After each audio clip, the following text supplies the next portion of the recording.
നമസ്കാരം. എല്ലാവർക്കും പുതിയൊരു വീഡിയോയിലേക്ക് ഹാർദവമായ സ്വാഗതം.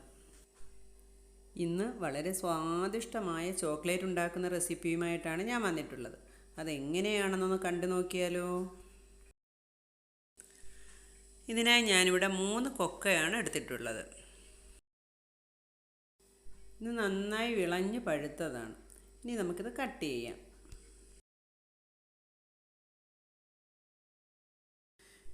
ഇതാണ് കൊക്കോ കുരു.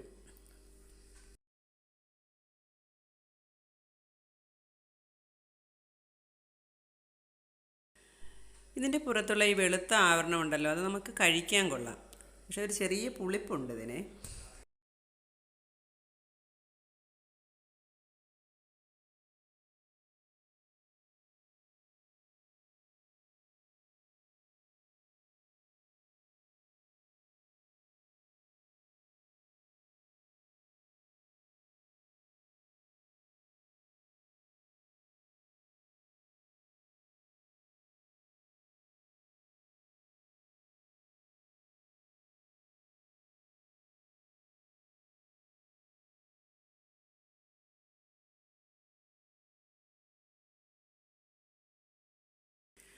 ഇത് ഓരോന്നോരോന്നായി നമുക്കിങ്ങനെ അടർത്തിയെടുക്കാം.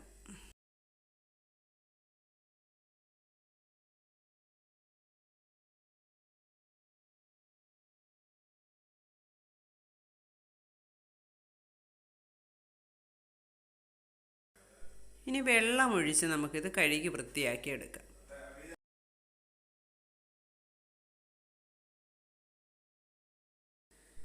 ഇത് കഴുകിയാലും പുറത്തെ ആ ഒരു വെളുത്ത ആവരണം കുറച്ചൊക്കെ കാണും. അത് സാരമില്ല.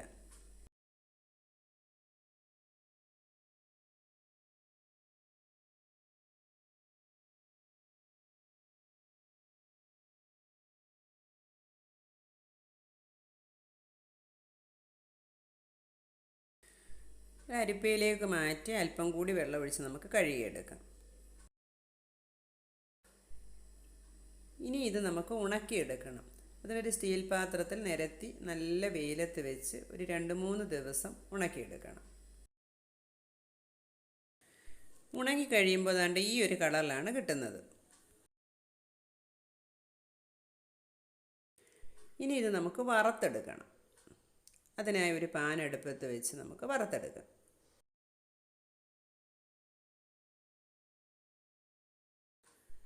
ഏകദേശം ഒരു 5 മിനിറ്റ് വറക്കുമ്പോഴേക്കും നമുക്കിത് നന്നായി വറുത്ത് കിട്ടും.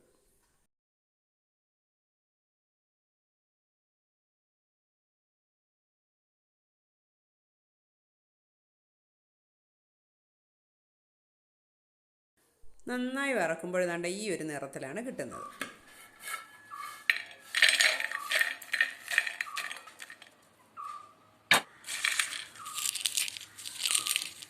ഇനി ഇതിൻ്റെ തൊലി കളഞ്ഞ് വൃത്തിയാക്കി എടുക്കണം. നമ്മൾ കണ്ടത് കൈ കൊണ്ട് ഇതുപോലെ പ്രസ് ചെയ്യുമ്പോഴേക്കും ഇതിൻ്റെ തൊലിയൊക്കെ ഇളകി വരും.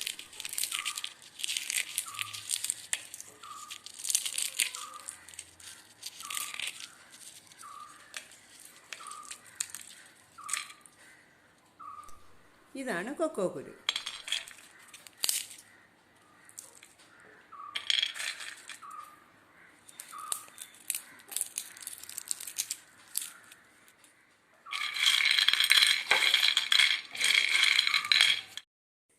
ഇനി നമുക്കിത് പൗഡർ ആക്കേണ്ടേ? അതിന് വേണ്ടിയിട്ട് ഒരു മിക്സിയുടെ ജാറിലിട്ടിട്ട് നന്നായിട്ട് പൊടിച്ചെടുക്കാം.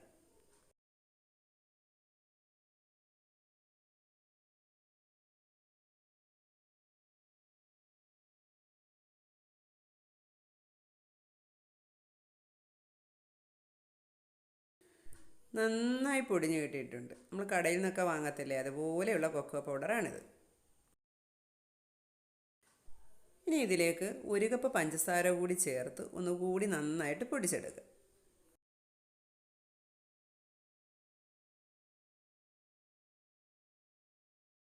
ഇനി ഇതിലേക്ക് നമുക്ക് 1/2 കപ്പ് സൺഫ്ലവർ ഓയിൽ കൂടി ചേർത്ത് കൊടുക്കുക. ഓയിൽ കൂടി ചേർത്ത് നന്നായിട്ടൊന്നുകൂടി ഒന്ന് അരച്ചെടുക്കുക. ഈ ഒരു ടെക്സ്ചറിലുള്ള കൊക്കോ പേസ്റ്റാണ് നമുക്ക് കിട്ടുന്നത്. ഇനി നമുക്കിതൊരു പാനിലേക്ക് മാറ്റാം.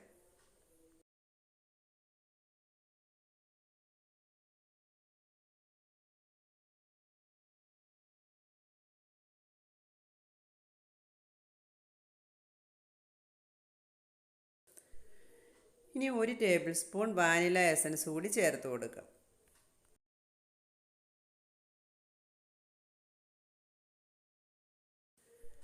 ഇനി ഒരു പാൻ അടുപ്പത്ത് വെച്ച് അതിലൽപ്പം വെള്ളം വെച്ചതിന് ശേഷം അതിൻ്റെ മുകളിലായി ഈ കൊക്കോ മിശ്രിതം വെച്ച് നമുക്ക് ഒന്നുകൂടി പഞ്ചസാരയൊക്കെ ഒന്ന് ഉരുക്കിയെടുക്കണം.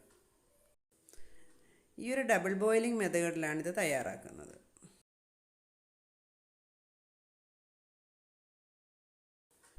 ഇനി നമുക്ക് സ്റ്റൗ ഓഫ് ചെയ്യാം. ഇത് ചെറുതായി തണുത്തതിന് ശേഷം നമുക്കിത് മോൾഡിലൊഴിച്ച് ഫ്രീസറിൽ വെച്ച് സെറ്റാക്കി എടുക്കാം.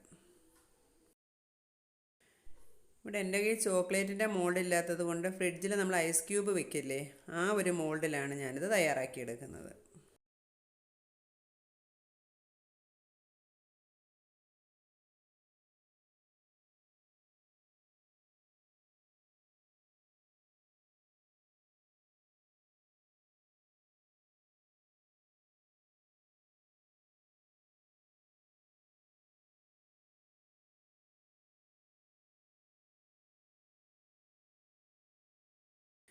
ഇത് നമുക്കിതിന് ഫ്രീസറിൽ വെച്ച് സെറ്റാക്കി എടുക്കാം.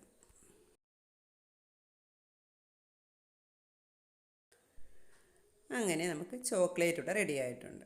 ഇനി നമുക്കിത് ഡീമോൾഡ് ചെയ്യാം. ഇത് വളരെ ടേസ്റ്റി ആയിട്ടുള്ളൊരു ചോക്ലേറ്റാണ്. നമ്മൾ കടകളിൽ നിന്നൊക്കെ വാങ്ങിക്കുമ്പോൾ അതിൽ എന്തൊക്കെ ഉണ്ടെന്ന് നമുക്ക് അറിയാൻ കഴിയത്തില്ല. ഇതാകുമ്പോൾ നമുക്ക് വിശ്വസിച്ച് കുഞ്ഞുങ്ങൾക്ക് കൊടുക്കാൻ വെക്കുന്ന ഒരു ചോക്ലേറ്റാണ്. ഈ വീഡിയോ കാണുന്ന കൂട്ടുകാരാരെങ്കിലും സബ്സ്ക്രൈബ് ചെയ്യാത്തവരുണ്ടെങ്കിൽ പ്ലീസ് ഒന്ന് സബ്സ്ക്രൈബ് ചെയ്ത് സപ്പോർട്ട് ചെയ്യണേ. വീണ്ടും ഒരു വീഡിയോയുമായി കാണും വരെ എല്ലാവർക്കും നമസ്കാരം.